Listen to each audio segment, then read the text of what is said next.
বাবারে মনে রাখিও, আল্লাহর হাবিব দোয়ায়ে কুনুতে শিক্ষা দিয়েছেন, ওয়ানারজু রাহমাতাকা ওয়া নাখশা আযাবাকা, মাওলার রহমতের আশা করছি, মাওলার আযাবেরও ভয় করছি। আল্লাহর হাবিব একদিন এক সাহাবাকে জিজ্ঞাসা করেন, তুমি আল্লাহ পাক সম্পর্কে কি রকম ধারণা করো? সাহাবা উত্তর দেন, আমি মাওলার আযাবকেও ভয় করি, আবার আমি মাওলার রহমতেরও আশা করি।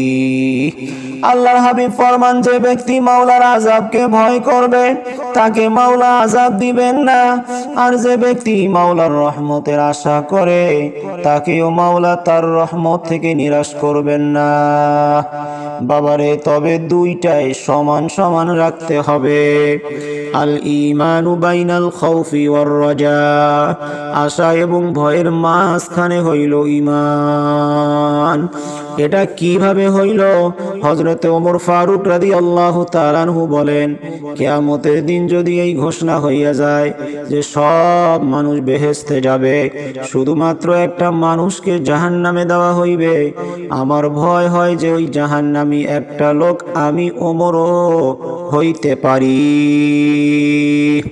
আবার তিনি বলেন, যদি কিয়ামতের দিনেই ঘোষণা করা হয় যে সব লোক জাহান্নামে যাবে, শুধুমাত্র একটা লোক বেহেশতে যাবে, তবু আমি মাওলার রহমতের আশা রাখি, হয়তো ওই বেহেশতি লোকটা আমি ওমরও হইতে পারি।